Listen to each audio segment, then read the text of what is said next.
Starting up with the very first question, question number 158. In the very first part of 158, the examiner is saying that you need to solve it for 2 raised to the power of 0 and 2 cube.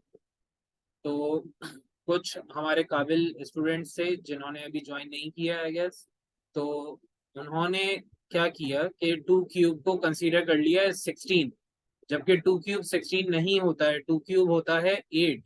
So you need to be cautious with the perfect squares and perfect cubes as well. मैंने repeatedly ये बात कही है कि perfect square 16 तक और perfect cubes 6 तक याद होने चाहिए, सिलेबस की डिमांड है ये. Now coming to this question, we have 2 raised to the power of 0. तो जब भी किसी नंबर की पावर होती है 0, उसको हम कंसीडर करते हैं 1.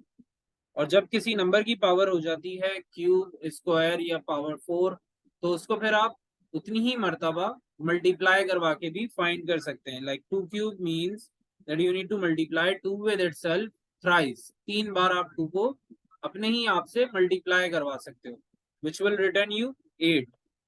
तो अब आप 2 क्यूब की जगह पे क्या लिख सकते हो, 8 लिख सकते हो. You will bring it down over here and add them up. तो आपका आंसर आ जाएगा 9. Only a handful of you were able to do it correctly. Otherwise, majority of the students did this particular easy sort of questions wrong. इतने आसान questions भी गलत कर दिया आप में से काफी students ने. Now coming to the next part, we have part number 2, which is saying that you have 1 over 9 raised to the power of half. अब पावर जब भी फ्रैक्शन में आएगी, आपको एक चीज याद रखनी है कि फ्रैक्शन में पावर का मतलब होता है root. That's it. Straight away जब भी आपको फ्रैक्शन में पावर नजर आए, आप क्या कहोगे कि हमसे रूट की बात हो रही है. Now if you have got 2 in the denominator, this means that you are dealing with square root. और अगर डिनोमिनेटर में हमारे पास होता 3, then we would have been assumed it as cube root. तो ये डिपेंड करता है फ्रैक्शन में मौजूद डिनोमिनेटर पे कि रूट कौन सा लेना है आपने. लेकिन फ्रैक्शन का मतलब एक ही है, सिंपल एंड स्ट्रेट, कि आप क्या कर रहे हैं, रूट ले रहे हैं. Now taking the root of 1 and 9 separately, तो 1 का रूट हमेशा 1 ही रहता है और 9 का स्क्वायर रूट हो जाता है 3. So we can write it as 1 over 3 इन वन सिंगल स्टेप. क्योंकि ये सब 1 मार्क के क्वेश्चन है शुरू में, we don't need to show the working, we just need to write down the answer right away. Now coming to the next part, which is basically the last part of this question, the examiner has given us 4x square with a power of -2. अब negative power का मतलब होता है कि आपने करना है fraction को रेसिप्रोकल. तो 4x स्क्वायर में डिनोमिनेटर में कुछ भी नहीं है, तो आप यहाँ कंसीडर कर लोगे 1, and then you would reciprocate the entire term. तो ये हमारे पास बन जाएगा 1 over 4x square with a whole square. तो अब जो ऊपर 2 लिखा हुआ था, विच वॉज प्रीवियसली -2, उसमें नेगेटिव का काम पूरा हो चुका है क्योंकि उसने फ्रैक्शन को रेसिप्रोकेट कर दिया है. Now what it just need to do is कि उसने आपके जो फ्रैक्शन है उस पे स्क्वायर लगाना है. Now you just need to put up square on each of these terms. जो -2 था उसमें नेगेटिव का काम सिर्फ इतना था कि उसने रेसिप्रोकल करना था फ्रैक्शन को, और जो 2 है वो कर देगा स्क्वायर. तो अब आप कर लें square. So can anyone of you tell me 1 का स्क्वायर कितना होगा? What is going to be the square of 1?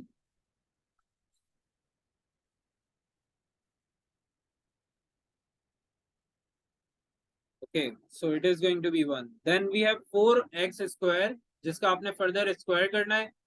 तो 4 का स्क्वायर तो आप स्ट्रेट अवे 16 लिख सकते हैं, but the problem was that many of you were unable to solve it for x square. अगर आप x स्क्वायर के ऊपर अगेन स्क्वायर करना चाहते हैं, तो आप क्या करेंगे, पावर्स को मल्टीप्लाई करेंगे. मैंने बताया था ये रूल कि जब भी we have got double powers, we will take the powers and multiply them. Very good Mahanoor. So it is going to be x to the power of 4.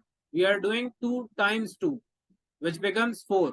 तो अब यहां से हम चलते हैं आगे on to the next question, which is 159. तो question number 159 में पार्ट ए हमारे पास एस्टिमेशन से रिलेटेड है, और यहाँ पे हमें दिया गया है 1.3. I need to add it up with 2.9 and divided by 0.2। तो कुछ इस तरीके से मुझे क्वेश्चन दिया गया है, I need to solve it out. तो आपने यहाँ पर सिर्फ नॉर्मल एडिशंस और डिविजन्स करनी थी। आप अगर इसको ऐड करना चाहोगे तो 1.3 प्लस 2.9 वुड प्रोड्यूस 4.2 और डिनोमिनेटर में आ जाएगा 0.2। अब इस स्टेप तक तकरीबन सबने सही परफॉर्म किया था इस क्वेश्चन को, लेकिन एरर कहां पर हो गया? एरर हो गया इस डिवीजन पे। ज्यादातर स्टूडेंट्स ने ये डिवीजन गलत कर दी। तो डिवीजन करने का रूल ये था कि आपने सबसे पहले 4.2 और 0.2 को पकड़ना है, इनकी डेसिमल प्लेसेस को जज करना है। Both of them have got one decimal place, so I am going to multiply each one of them by 10। तो हम इनको पकड़ के 10 से कर देंगे मल्टीप्लाई और फिर सॉल्व करने की कोशिश करेंगे। So we have got 42 over 2 after multiplication with 10। Now we will divide 42 with 2 और हमारे पास आंसर आ जाएगा as 21। I guess only one or maybe two of you were able to solve it correctly. By the way, rest of you were unable to solve it. यहाँ पर जो division का step था वो तकरीबन सब ने गलत किया था। Now moving forward on to the next part, which is part B. It is saying that we have 2 whole 1 over 4 multiplied with 1 over 5. अब सबसे पहला काम आपने ये करना है कि जो आपका एक मिक्स फ्रैक्शन है उसे इम्प्रॉपर फ्रैक्शन में कन्वर्ट करेंगे। We have got 2 whole 1 over 4, it is going to be 2 times 4 and then added up with 1. So 2 times 4 is 8 plus 1 is going to become 9. तो हमारे पास आ जाएगा 9 over 4 multiplied with 1 over 5.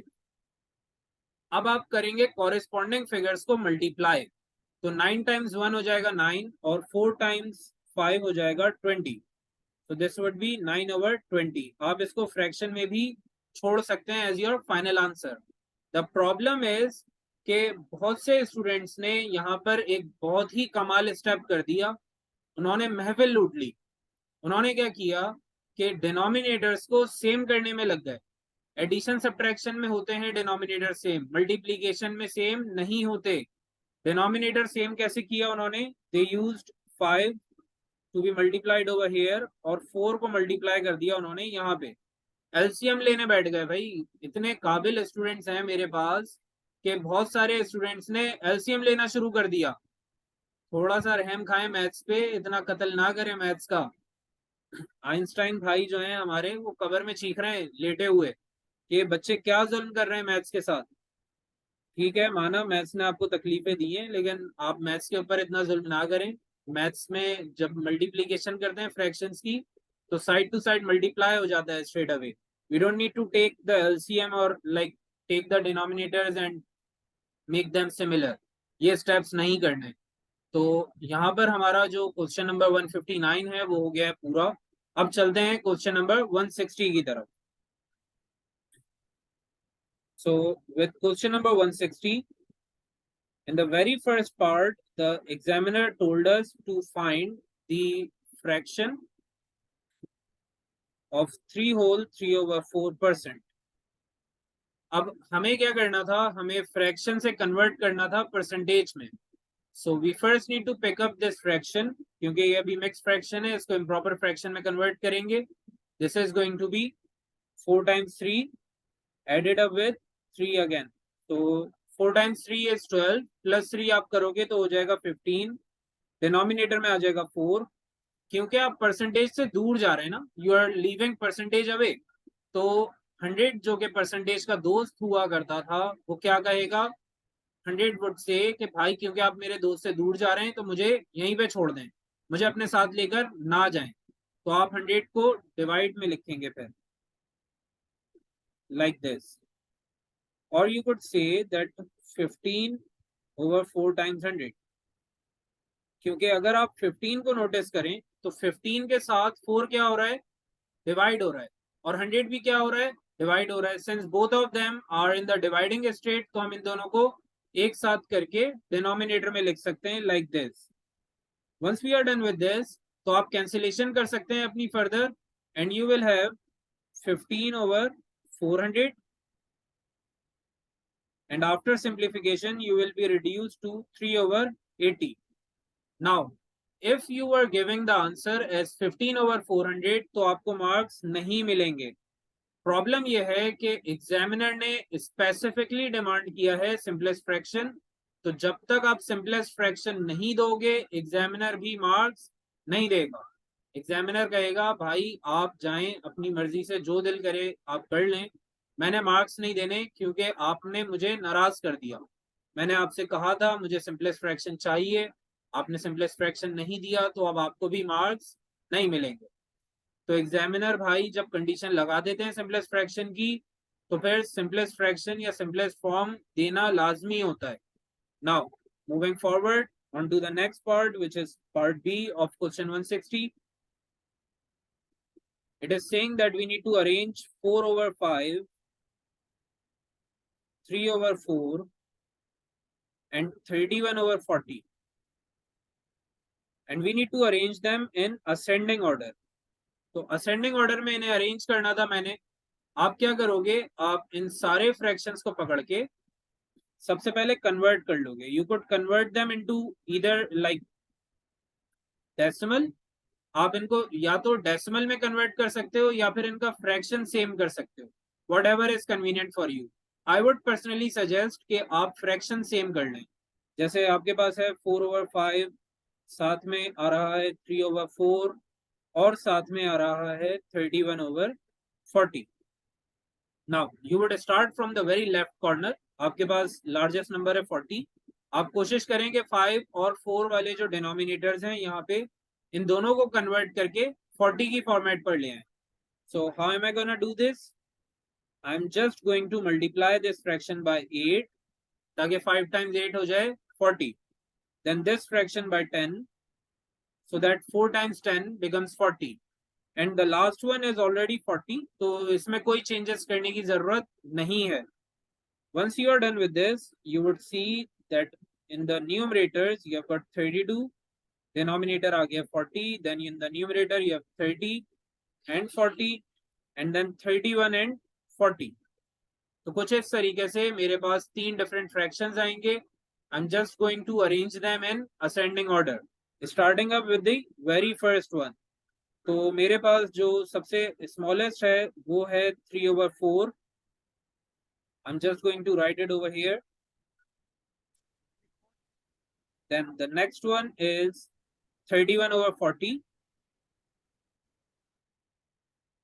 and the last one is 4/5। तो कुछ इस तरीके से आप अरेंज कर सकते हैं। The question over here arises कि सर हम इनको इस फॉर्मेट में आंसर क्यों नहीं कर सकते। द प्रॉब्लम इज कि आपको जिस फॉर्मेट पे क्वेश्चन दिया जाता है आपने अरेंजमेंट भी फिर उसी फॉर्मेट पे करना होता है। You can not go astray from what the format has been provided. जिस फॉर्मेट पे आंसर होगा उसी फॉर्मेट पे क्वेश्चन का होना भी जरूरी है। जरूरी ये रखना है आपने जहन में कि क्वेश्चन और आंसर का फॉर्मेट सेम होना चाहिए, whether be it like any question from any chapter. अगर आपको डेसिमल्स में क्वेश्चन गिवन है आप डेसिमल में आंसर दोगे, आपको फ्रैक्शंस में गिवन है तो आप फ्रैक्शंस में देंगे। इन case if like the examiner is asking the answer in decimals जबकि उन्होंने फ्रैक्शन में दिया था तो फिर केस डिफरेंट है। Like if the question is in fraction, examiner खुद कह रहा है कि आप डेसिमल में दें तो फिर आपने डेसिमल में ही देना है। Otherwise you need to make sure कि क्वेश्चन का फॉर्मेट और आंसर का फॉर्मेट मैच होना चाहिए। Now moving forward on to question 161। अब क्वेश्चन नंबर 161 को आंख नाक कान और मुंह सब खोल के सुनना है आपने, क्योंकि सब ने क्वेश्चन 161 गलत किया है and all of you were almost baffled by this question. किसी को कोई आइडिया नहीं था कि क्वेश्चन 161 कैसे अटेम्प्ट करना है। So starting up with 161, हमारे पास डेटा में गिवन था 6 to the power of x is equals to 9। इन्होंने कहा कि 6 की पावर जब x होगी तो आंसर कितना आएगा, 9 आएगा। Now if you are doing with this, आपने सबसे पहला काम ये करना है कि आपने बस ये याद रख लेना है कि 6 to the power of x जहां भी मुझे नजर आए उसका मतलब क्या है, 9। अब चलते हैं हम पार्ट ए की तरफ। तो पार्ट ए में हमें एग्जामिनर ने कहा that I need to figure out 6 to the power of negative x। तो नेगेटिव पावर का मतलब मैंने अभी आपको समझाया था प्रीवियस क्वेश्चन में that negative power means you need to flip the number. So if you were having 6 to the power of x as 9, तो 6 to the power of negative x क्या हो जाएगा? It will become 1/9. तो ये एक part था जिसको आप डायरेक्टली आंसर करके अपना मार्क रीगेन कर सकते थे. Most of the students were completely astonished with this question. किसी को कोई आइडिया नहीं था कि इस पर्टिकुलर पार्ट को या इस क्वेश्चन को ओवरऑल कैसे असेस किया जाए. Now moving forward, we have the next part which is saying that you need to figure out 6x/2. अब ये भी हमने अभी प्रीवियस क्वेश्चन में समझा है कि फ्रैक्शन का मतलब होता है रूट. फ्रैक्शन का मतलब क्या होता है? रूट. अब डिनोमिनेटर में मेरे पास है 2, which means that I need to take square root. अगर हमारे पास डिनोमिनेटर में होता 3, तो आप मुझे बताएं हम कौन सा रूट लेते? Shall we like take square root, cube root और fourth root? अगर मेरे पास डिनोमिनेटर में आ जाता x/3, so because of this 3, which root should I have taken? Square root, cube root or fourth root? Anyone?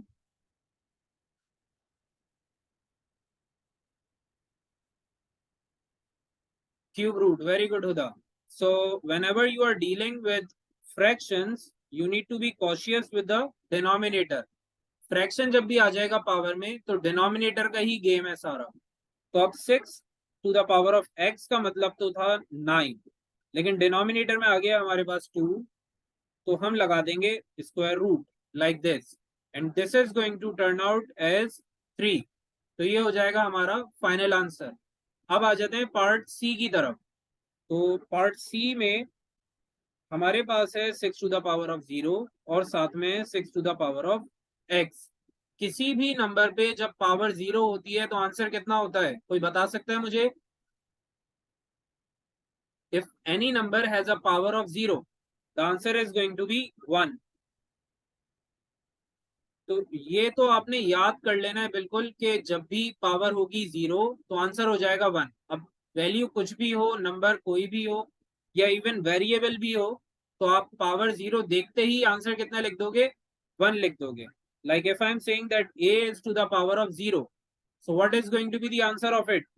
a to the power of 0 का answer कितना हो जाएगा?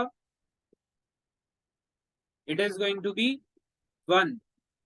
जब भी किसी भी अल्फाबेट, नंबर या वैल्यू पे पावर हो जाए 0, तो उसका पूरा आंसर आप लिखेंगे as 1. Do not consider anything else, straight away give the answer as 1. तो 6 to the power of 0 का मतलब हो गया हमारे पास 1. अब आगे आपके पास लिखा है 6 to the power of x. कोई मुझे बता सकता है 6 to the power of x का मतलब क्या है इस क्वेश्चन में? What does this 6 to the power of x mean? It means x and this would define 9. 6 to the power of x का मतलब है 9. अब आपने करना है इनको add. So you'll just add up 1 and 9. This will become 10. तो ये हमें देना था आंसर. एक सॉल्यूशन मुझे याद रह गया 161 का and that was probably bye Ramsha if I am not wrong. तो रमशा बाजी जो है हमारी, इन्होंने आंसर दिया था as something very big in decimals. Decimals में बहुत बड़ा इनका आंसर आ रहा था. I am still like continuously I'm just confused के पता नहीं कैसे आंसर आ रहा था वो. It was probably 6 or 7 figure answer. तो रमशा आपने जरूर मुझे बताना है कि आपने वो आंसर कैसे निकाला था. Once you are done with the class, आप मुझे टेक्स्ट कीजिएगा कि आपका आंसर 6 फिगर में कैसे आ रहा था. Rest of you are completely unaware of solving it. तो बाकी सबने तो माशाल्लाह से कोशिश ही नहीं की इस क्वेश्चन को सॉल्व करने की. तो इस लिहाज से अगर देखा जाए तो रमशा को हमें क्रेडिट देना चाहिए because she at least tried. By the way, Ramsha has got probably the highest marks. I'm not aware what her score was, but she got the highest in the entire group. तो अब चलते हैं अपने next question की तरफ. 164. तो यहाँ पे 164 में आपके पास है अलजेब्रा. और अलजेब्रा में अच्छी बात ये थी कि most of you were able to do it correctly. Like in the very first part, they were giving us 4x cube minus 10xy और हमें इसे करना था सॉल्व. तो सॉल्व करते हुए आप सबसे पहले देखोगे कि कॉमन क्या निकल सकता है. So over here you can take out 2 as common, क्योंकि दोनों ही जो आपके कोफिशिएंट्स हैं वो डिविजिबल हैं by 2. Then you can take out x as well. तो आप x को भी as a common निकाल सकते हैं. So this is going to be 2x as common and I'll be left with 2x square minus 5y. कुछ इस तरीके से मैंने अपना सॉल्यूशन बनाना है. Now the point here is कि हमने जब 2 को निकाला है तो यहाँ पे 2 और 5 क्यों रह गया. So what we need to understand over here is that whenever you are taking out something as common, तो आप उस नंबर को डिवाइड करवाते हैं कोफिशिएंट्स के साथ. Like if you are having 4 and 10 and you took out 2 as common, तो क्योंकि आपने 2 को एज अ कॉमन निकाल लिया है बाहर, तो आप क्या करोगे, आप 4 और 10 को डिवाइड बाय 2 कर दोगे and you will be left with 2 and 5.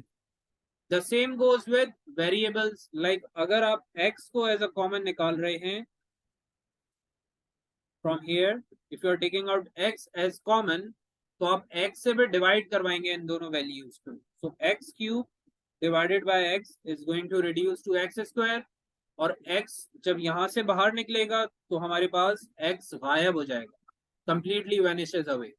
Now we are done with part A. Coming to part B, we have a question saying that it's 9a square minus b square. Now what we have over here is that both of these terms are completely independent. They do not have anything in common. तो आप यहाँ पर इन values को या इन digits को एक अलग format पे सॉर्ट आउट कर सकते हैं, और वो है आपके पास एल्जेब्राइक आइडेंटिटी. दो फिगर फैक्टराइजेशन करने के लिए हमारे पास दो डिफरेंट मेथड्स से. The first one was to take out common, जो कि हमने यहाँ पर इम्प्लाई किया है अभी. We were having two figures in the question, we just took out something as common and that was our final answer. But if in case we are unable to take out anything in common, तो फिर हम क्या करते हैं, हम algebraic identity की तरफ जाते हैं, और वो एल्जेब्राइक आइडेंटिटी है algebra identity number 3, which was a square minus b square is equals to a minus b and a plus b. तो कुछ इस तरीके से होती है वो आइडेंटिटी. अब इसको जरा सॉल्व करके देख लेते हैं कि ये कैसे सॉल्व किया जाएगा. So we have got 9a square which can be written as 3a whole square. 9 is a perfect square of 3 और a square की जगह पे हमने लिख दिया है सिर्फ a. Once we are done with this, तो हमारे पास आ जाएगा 3a whole square and on the other side we have got b square.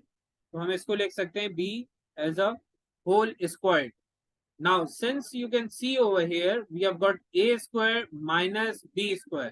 Like जो पहली टर्म है उसमें भी स्क्वायर आ चुका है, बीच में माइनस भी है, और सेकंड टर्म पे भी स्क्वायर है. So we can write it as 3a minus b in one bracket and 3a plus b in the other bracket. तो कुछ इस तरीके से आप इसको सॉल्व करेंगे and with this you will be having your correct answer. Point ये है कि अभी तक जितने भी हमने क्वेश्चंस किए हैं almost all of them were for 1 mark. तो आप अगर आंसर डायरेक्टली भी लिखेंगे the examiner will have no issues with that. तो आप डायरेक्टली अगर 3a minus b and 3a plus b लिखना चाहें without any sort of other working, this will reward you marks as well. So there's nothing to be worried about the marks in 1 mark question. आप सिर्फ answer लिखें, आपको पूरे marks मिल जाएंगे. Now coming to the last part of this question, it was saying that you need to solve 7 over 3 minus 2m is equals to 4. तो इसे हमने करना था सॉल्व, और इसको सॉल्व करते हुए मुझे m को बनाना है subject. Now the problem over here is कि हमें कैसे पता चलेगा कि मुझे m को सब्जेक्ट बनाकर सॉल्व करना है.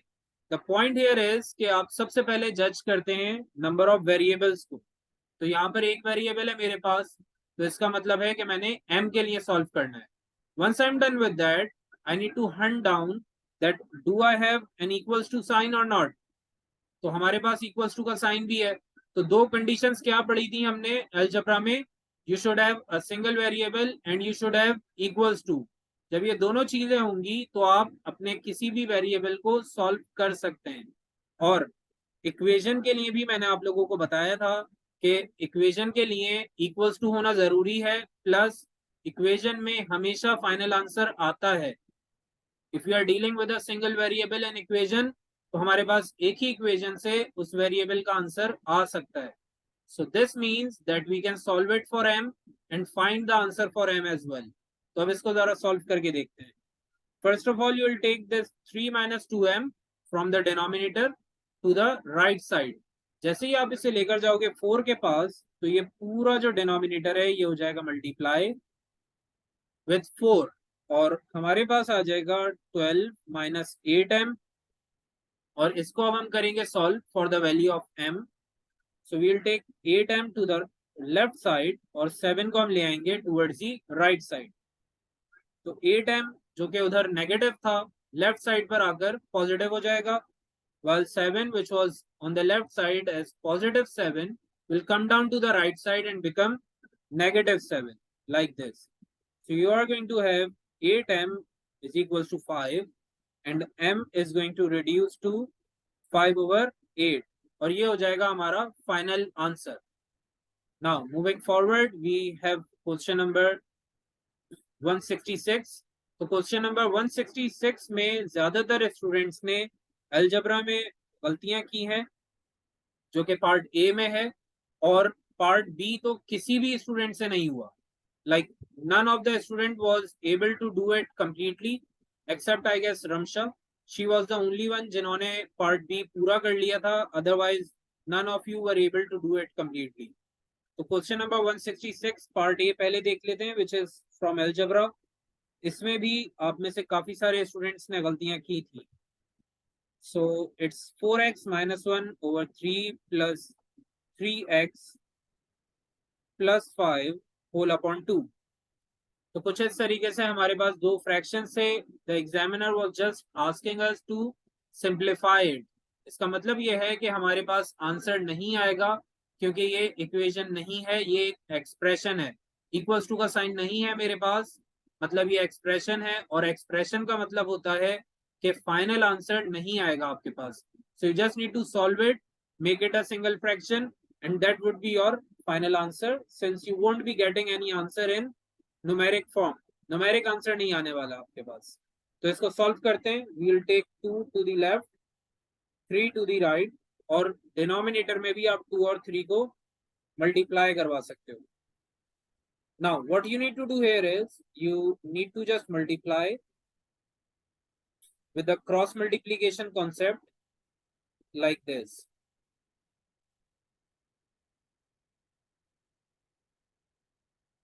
Now you will be having 8x minus 2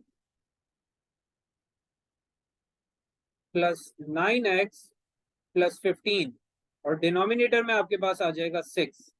you just need to solve it further, और आपका वो आखिरी स्टेप होगा जहां पे आप 8x और 9x को कर देंगे add, this will become 17x, और साथ में -2 और +15 को आप करेंगे ऐड, तो ये बन जाएगा +13। In the denominator you have got 6 over here. So this is going to be your final answer for part A. अब चलते हैं पार्ट बी की तरफ। तो पार्ट बी की अच्छी बात यह है कि मैंने कोऑर्डिनेट ज्योमेट्री के चैप्टर में भी इस क्वेश्चन को करवा दिया था आप लोगों के साथ। तो अगर यहाँ पर समझ नहीं आता है तो आप कोऑर्डिनेट ज्योमेट्री की रिकॉर्डिंग में जाइएगा यूट्यूब पे, और वहां पे इंशाल्लाह आपको ये पूरा लेक्चर डिटेल में मिल जाएगा। तो यहाँ पे प्रॉब्लम ये था कि हमारे पास एक ग्राफ मौजूद है like this. They have given us line J from here and line के लाइक दिस। तो ये है जे और ये है के।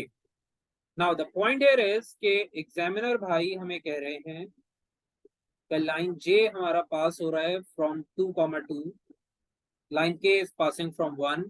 we need to first of all figure out the gradient of j।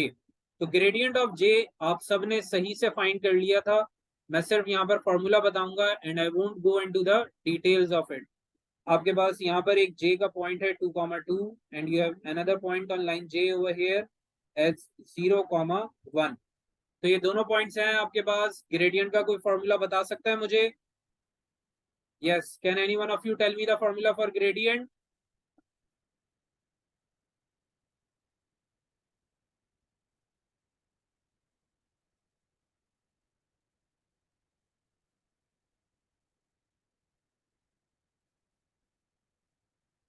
Okay, so we have the formula as y2 minus y1 divided by x2 minus x1. Very good Manur. तो मानूर जब इतनी अच्छी तैयारी थी तो फिर टेस्ट भी दे देना चाहिए था, आई गेस.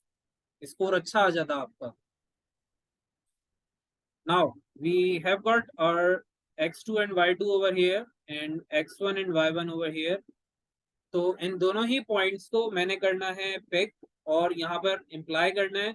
लाइन जे जो है उसमें काफी सारे अलग अलग पॉइंट्स हैं. आप कोई सा भी पॉइंट यूज कर सकते हो. There is nothing to be like specific with 0 1 and 2, 2 क्योंकि स्पेसिफिक पॉइंट्स यूज करने की कंडीशन हमारे पास नहीं होती. If you have got like 10 points तो आप कोई से भी 2 पॉइंट्स वहां से पिक करके यूज कर सकते हैं. Now moving forward, in the next part they are saying that you need to figure out the equation of line k. line k की इक्वेशन पूछ रहे हैं हमसे नेक्स्ट पार्ट में. तो लाइन k की इक्वेशन फाइंड करने के बजाय आप डायरेक्टली लिख सकते हैं क्योंकि ये एक हॉरिजॉन्टल लाइन है which is passing through y axis. तो लाइन k की इक्वेशन होगी हमारे पास y is equals to 1. जब भी कभी कोई हॉरिजॉन्टल लाइन आ जाती है तो आपने स्ट्रेट अवे उसकी इक्वेशन को लिखना है.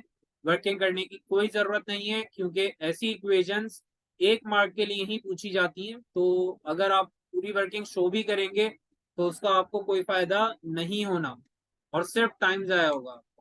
तो अगर आपके पास कोई हॉरिजॉन्टल लाइन आती है आप y की फॉर्म में उसकी इक्वेशन देंगे and in case if you have a vertical line तो आप उसकी इक्वेशन x की फॉर्म में देंगे.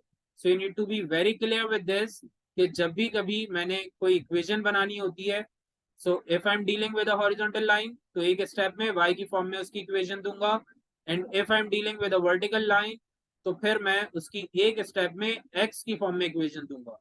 And in case if I'm dealing with a slanted line like line J over here, तो फिर यहाँ पे हमें करनी होती है पूरी वर्किंग क्योंकि in most of the cases ऐसी इक्वेशंस मेरे पास 2 से 3 मार्क्स के लिए आती हैं, 1 मार्क के लिए नहीं आती. तो अब हो गया है हमारा पार्ट B2 कंप्लीट. अब आ जाते हैं पार्ट B3 की तरफ. तो ये कह रहे हैं कि मुझे एक लाइन ड्रॉ करनी है, line L, which is to have a triangle with J, K and L in such a way that you would have a triangle being formed. और इस ट्राइंगल की खास बात ये होगी कि ये ट्राइंगल एरिया रखेगा एज 6. तो इसको काफी डिटेल में मैंने समझाया था कि अगर कभी आपके पास कोई ऐसा क्वेश्चन आ जाता है जहां पे आपने एक ट्राइंगल बनाना है और उस ट्राइंगल का एरिया स्पेसिफिक है तो आप बेस को पकड़ लें एरिया के बराबर. बेस को क्या कर लें, एरिया के बराबर रख लें. So let's say if they are dealing with the area of triangle which is 6 तो आप पॉइंट 6 पर मार्क कर देंगे इसका फर्स्ट पॉइंट लाइक दिस क्योंकि हमें बेस बनानी होती है एरिया के बराबर. अब एरिया जो है वो 6 है तो आप बेस की लेंथ भी 6 रख लोगे. Once you are done with that तो अब आपने हाइट को कंसीडर करना होता है एज 2. हाइट को कितना कंसीडर करना है फिर 2. लेट से अगर मेरा एरिया होता 8 तो मैंने बेस को रखना था 8 और हाइट लेनी थी 2. तो अब हाइट को हम लेते हैं vertical. So we will start from here और जब आप यहाँ से स्टार्ट करेंगे तो आपको नजर आएगा कि यहाँ पे मेरी 2 लाइंस या 2 वैल्यूज कंप्लीट हो रही हैं. I am completing my 2 values over here. तो आप क्या करोगे, आप इस पॉइंट को मार्क करोगे राइट ओवर हियर और इन दोनों ही पॉइंट्स को स्केल के थ्रू कुछ इस तरीके से कनेक्ट कर दोगे and this is going to be your line L in a single step with no working at all. आपने एक सिंगल स्टेप में थोड़ी सी ट्रिक और टेक्निक यूज करके लाइन एल को ड्रॉ कर दिया है और इसमें आपको 1 मिनट से भी कम का टाइम लगा है. द पॉइंट हियर इज कि हमने क्योंकि ये पेपर 1 में सॉल्व करना है तो पेपर 1 के क्वेश्चंस में आपको किसी भी पार्ट में 1 मिनट से ज्यादा अगर लग रहा है तो इसका मतलब है कि आप खतरे में हैं, आपका पेपर रह सकता है. तो आपने किसी भी पार्ट के ऊपर 1 मिनट से ज्यादा नहीं लगाना until and unless कि वो एक पार्ट 2 या 3 मार्क्स का है तो वहां पे फिर हम टाइम देंगे उसे. लेकिन if the part is for 1 mark तो आपने 1 ही मिनट लगाना है उस पर. Now we are now since done with line L, तो हमने लाइन एल ड्रॉ कर ली है। तो अब इसकी इक्वेशन फाइंड करना भी कोई मुश्किल काम नहीं है। सबसे पहले आप फाइंड करोगे इसका gradient. The gradient is M, formula आपके सामने ही है, पार्ट 1 में हमने फाइंड किया था। सिर्फ इस ग्रेडियंट के फॉर्मूला से आप निकालेंगे ग्रेडियंट, फिर आप कोई भी पॉइंट को यूज करके इक्वेशन में पुट इन करेंगे और आपके पास सी आ जाएगा, द वाई इंटरसेप्ट। तो एम क्योंकि हम फाइंड कर चुके हैं, हमारे पास वाई और एक्स इक्वेशन जो है बनाते वक्त लाइन से आ जाएगा। हमने एम, एक्स और वाई को पुट इन करना है और सी की वैल्यू फाइंड करनी है। Once you are done with that, तो लेट सपोज मेरे पास एम आ रहा था 2 और आपने सी फाइंड कर लिया as -4। you would just put in these values as y is equals to 2x minus 4। तो अगर आप नोटिस करें, मैंने y और x को एज इट इज छोड़कर m और c की जगह पे वैल्यूज को सब्स्टिट्यूट कर दिया है। तो ओवरऑल मेरे पास y और x एज इट इज है, they haven't been changed, लेकिन m और c की जगह पे मैंने उनकी वैल्यूज को सब्स्टिट्यूट कर दिया है। So this is how I am going to figure out the equation for any particular line. अगर आपने इसकी डिटेल समझनी है तो आप वापस रिवर्ट कर सकते हैं towards the recording of coordinate geometry. तो इंशाल्लाह वहां पे आपको सारी डिटेल्स मिल जाएंगी फॉर दिस पर्टिकुलर कॉन्सेप्ट। अब आ जाते हैं हमारे लास्ट पार्ट की तरफ, विच इज पार्ट एन। और यहाँ पे इन्होंने हमें कहा कि मुझे फाइंड करना है equation of N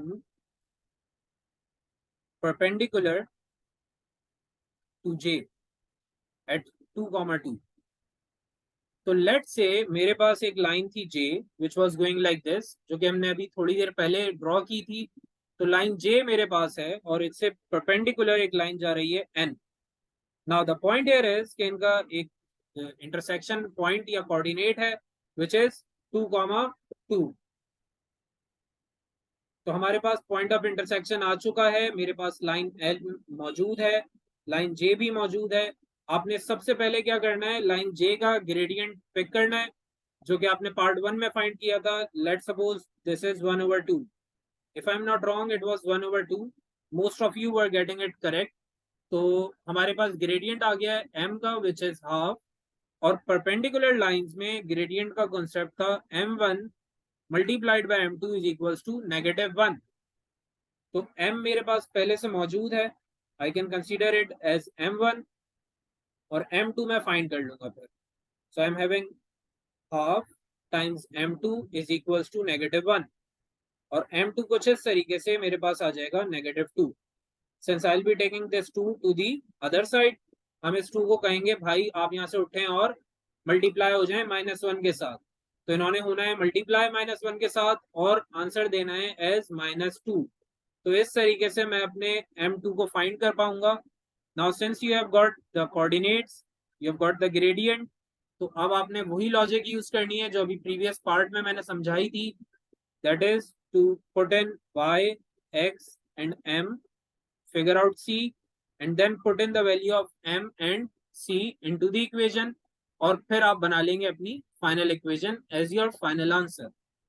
Now, since we are done with this, we are now moving on to the next question, which is 173। 172 मैं कर रहा हूँ स्किप, क्योंकि आप सबने उसे सही से परफॉर्म कर लिया था। तो अब आ जाते हैं 173 की तरफ। क्वेश्चन 173 में मुझे वैल्यू गिवन है p के लिए as 4 times 10 to the power of 5 and q has been given as 7 times 10 to the power of 6। Now in the first part the examiner was saying that you need to find p square। तो आप क्या करोगे, आप 4 times 10 to the power of 5 लिखोगे और कर दोगे square. अब 4 का स्क्वायर कितना होता है, कोई बता सकता है मुझे? What is the square of 4? 16। Very good. And 10 to the power of 5 is to be squared as well। तो इसका भी स्क्वायर करके बताएं मुझे कितना होगा।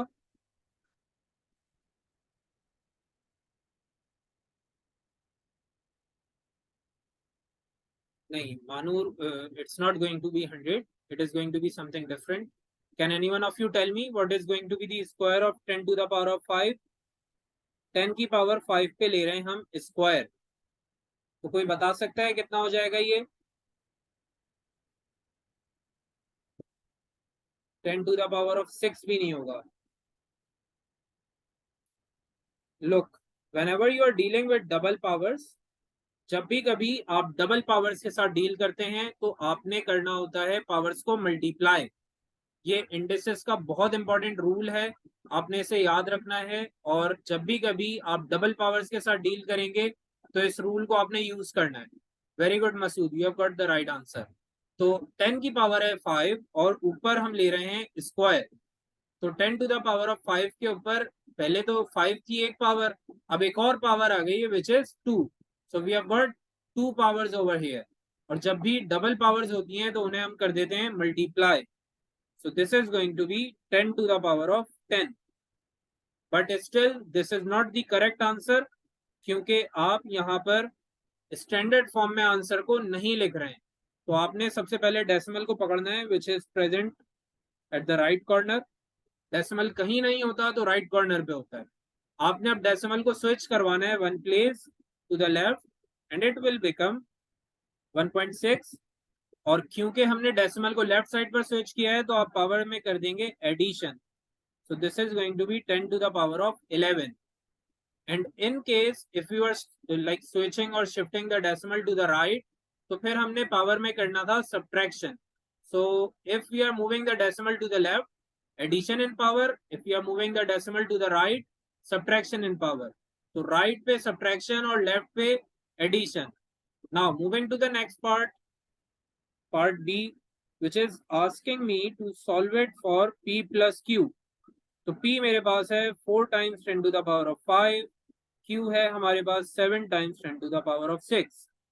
What you need to do over here is you need to first make the powers as same, and this is going to become 0.4 times 10 to the power of 6. Decimal रखा है राइट कॉर्नर पे, आपने switch किया एक place और power में कर दी addition.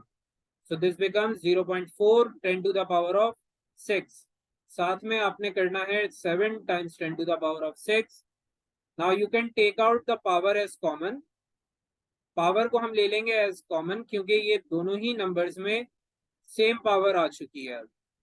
So we can take out the power as common and add up the numbers, and it will reduce to 7.4 times 10 to the power of 6. And this is a perfect standard form. Standard form की conditions भी हमने समझी थी काफी detail में कि जब भी कभी आप स्टैंडर्ड फॉर्म के साथ डील करेंगे दो कंडीशंस रहेंगी. The first one is that you should have a single non zero digit on the left of decimal. Decimal के लेफ्ट पे सिर्फ एक नॉन जीरो डिजिट होना चाहिए.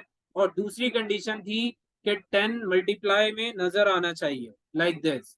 So since we are done with both of these conditions, we can say that this answer is a perfect standard form answer. Now, moving forward on to the next question, which is 179. अब 179 question की भी खास बात यह है कि ये हमने डिटेल में समझा हुआ है into the concepts of coordinate geometry. तो आप चाहें वहां पर इसको देख सकते हैं. इसको मैं क्विकली यहाँ पर एक्सप्लेन कर देता हूँ. The question is that you have a line which is AB. अब हमें नहीं पता AB slanted है, horizontal है या vertical है. We are not aware of this. What we know is that AB is having a center point which is 1,2. एक mid point है मेरे पास 1,2. I need to figure out the coordinates of A and B considering the fact कि इन दोनों का distance कितना है 10. The distance between them is 10 units. Now let's say if I am considering this to be a horizontal line, तो मेरा gradient हो जाएगा 0, जो कि उन्होंने पार्ट A में हमें बताया है. The gradient has been considered as 0. तो gradient को मैंने consider कर लिया 0, मतलब मेरी line हो गई है as horizontal line. Once I am done with this, I am just picking up A and B, putting them here. Midpoint है मेरे पास 1,2. और अब यहाँ पर लगेगी थोड़ी सी एक लॉजिक ये है कि हमारे पास डिस्टेंस है 10. The distance is 10 and we are standing at the very centre point. हम बिल्कुल मिडिल पॉइंट पे खड़े हैं. तो आगे वाला जो कोऑर्डिनेट है that is going to have the same distance as the coordinate behind. आगे जो कोऑर्डिनेट है उसका डिस्टेंस और जो पीछे कोऑर्डिनेट है उसका डिस्टेंस एग्जैक्टली सेम होगा from the centre.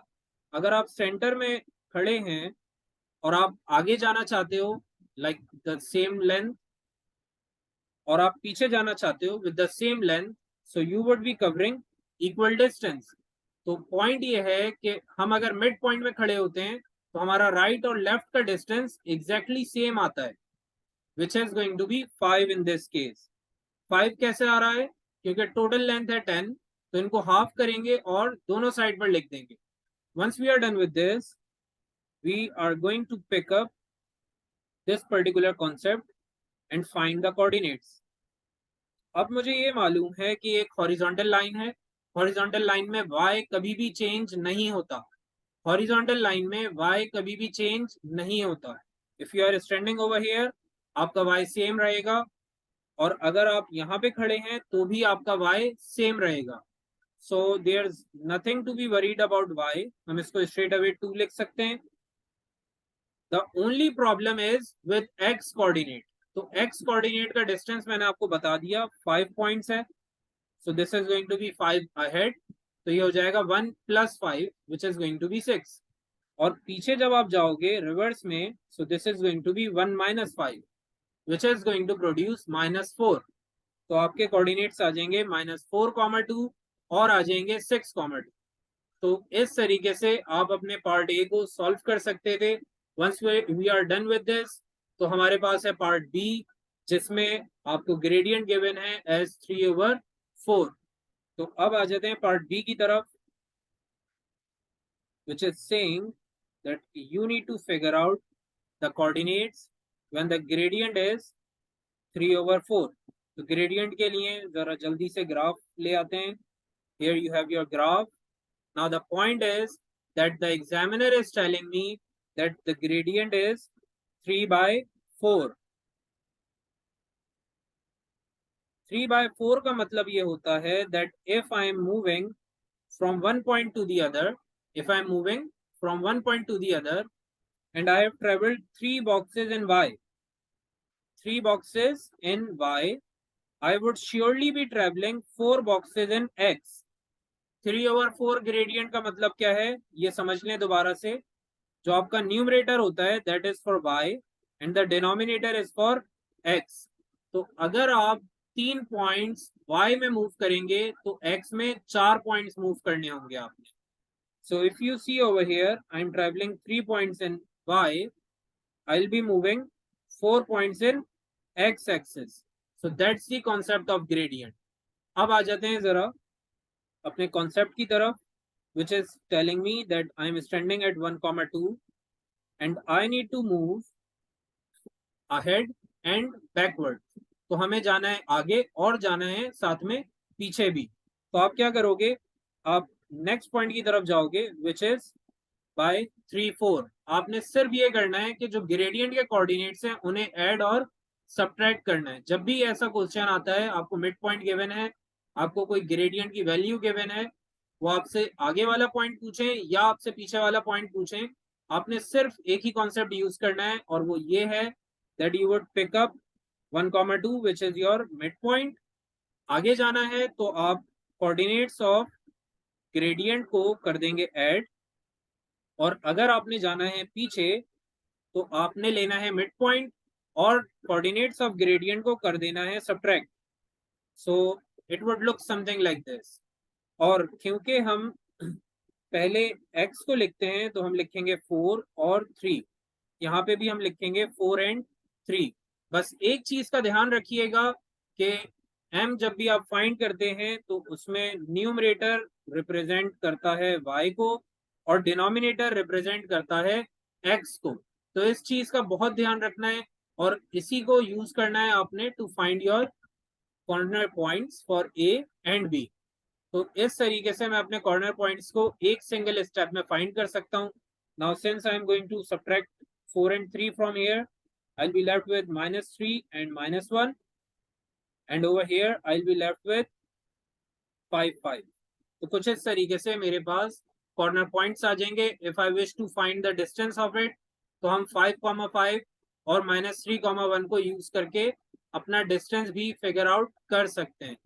Now we are done with this particular question. अब आ जाते हैं अपने नेक्स्ट क्वेश्चन की तरफ, जो कि बेसिकली हमारा क्वेश्चन नंबर 185 है। क्वेश्चन नंबर 184 और 183 आप में से तकरीबन सब ने सही किया था। सिर्फ 183 पार्ट बी में कुछ स्टूडेंट्स को प्रॉब्लम थी, तो 183 पार्ट बी देख लेते हैं, then we will move on to the last question. So question number 183 part A was saying that you need to find prime factors of 96. तो पार्ट ए में प्राइम फैक्टराइजेशन करनी थी आपने, जो आप बचपन से करते आ रहे हैं, लेकिन एक या दो स्टूडेंट्स ने ये भी गलत कर दी थी, तो उनके लिए मैं ये भी करके दिखा देता हूँ एक बार। We will be taking the prime factors like this and simplified until we are reduced to 1.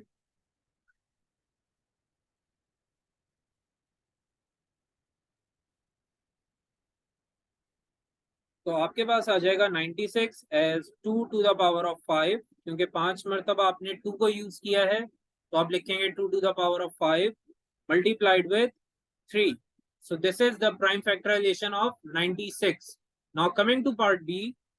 Part B में इन्होंने हमें कहा that 24 is a common factor of 96 and n,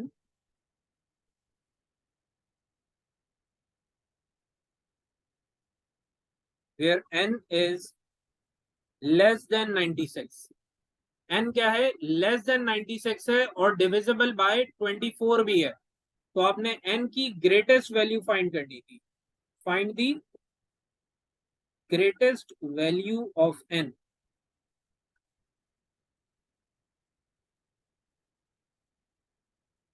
तो अब पॉइंट ये है कि मुझे फाइंड करना है ग्रेटेस्ट वैल्यू ऑफ n को, और मुझे ये भी बताया गया है कि जो हमारा n है वो 24 के टेबल में आता है, प्लस 96 से छोटा भी है।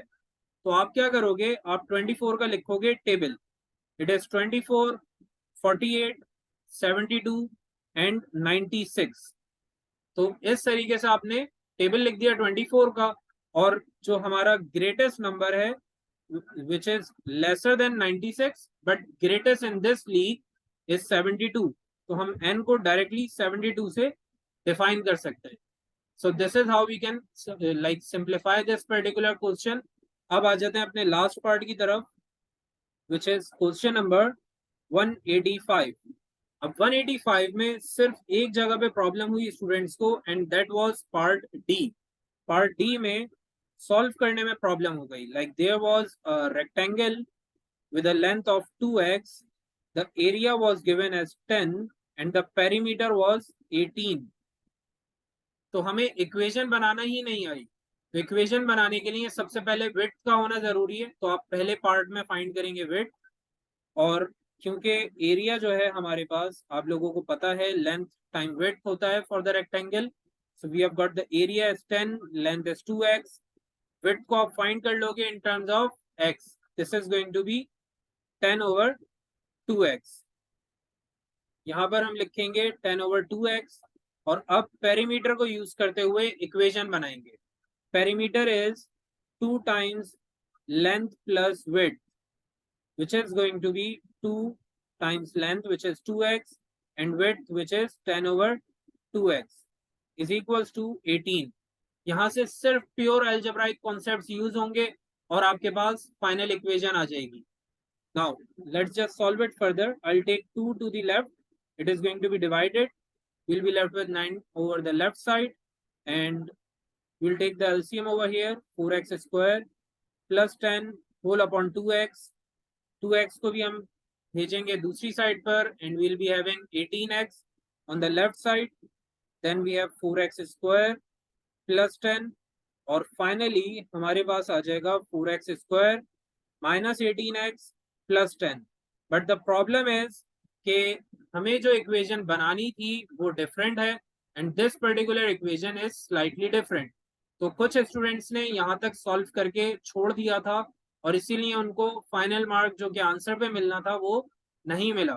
तो आप क्या करोगे? आप इस इक्वेशन को अगर डिवाइड बाय 2 कर दो, तो आपके पास आ जाएगा 2x square minus 9x plus 5 and this is what the examiner was asking. Examiner ने हमसे यही इक्वेशन मांगी थी, तो अब आपके पास ये इक्वेशन आ गई है. नेक्स्ट पार्ट में they are asking you to figure out the value of x, तो आपने यूज करना है quadratic formula which was minus b plus minus under root b square minus 4ac whole upon 2a. Now the value of a over here is 2, b is -9 and c is 5. आपने सिर्फ values को put in करना है और quadratic formula की जो solutions हैं उन्हीं को फॉलो करते हुए इसकी दो वर्किंग्स करनी है and you will have your two possible values of x and that is going to be our final answer. तो कुछ इस तरीके से इस पर्टिकुलर क्वेश्चन को सॉल्व करना था. Most of the students fail to solve it for the equation और फिर उन्होंने आगे वाले पार्ट्स भी सॉल्व नहीं किए. तो एक चीज जो आपने समझनी है वो ये कि जब भी इस टाइप का क्वेश्चन आता है और आपसे इक्वेशन फॉर्म करने को कहा जाए, तो अगर आप इक्वेशन नहीं बना सकते, if you are unable to solve the question for equation, just use that equation for later parts. आगे वाले पार्ट्स को तो सॉल्व करें कम से कम. Since this particular question will have a part for forming the equation, वो होगा 2 या 3 marks का. नेक्स्ट जो पार्ट होगा that would be for the quadratic formula. तो यहां से हमारे पास शुरू होता है अगला part, the next part which is always going to have 3 और मे बी 4 मार्क्स. तो आपने 3 या 4 मार्क्स लूज कर दिए. आपके पास इक्वेशन पहले से है. If you are unable to find it, just use the same equation. कोई टेंशन ही नहीं है. आपको एग्जामिनर ने जो इक्वेशन दी है उसी को यूज करें अगले पार्ट में और उससे आप अपनी दो वैल्यूज बनाएं x के लिए, so that you are securing at least your 3 to 4 marks from the next part. previous part नहीं होता, टेंशन नहीं है, लेकिन next part को लाजमी solve करना है. So this way you would at least secure half of your marks from this question. Now I hope all of you are perfectly clear with all the concepts from this test. और इंशाल्लाह अब repeatedly test हुआ करेंगे, तो आप लोगों ने make sure करना है कि आप revision करते रहें from the previous chapters. recordings available हैं, नोट्स अवेलेबल हैं, तो सारे जो आपके पास लाइक कंटेंट्स हैं उन सबको यूज करें to have the best of your revisions.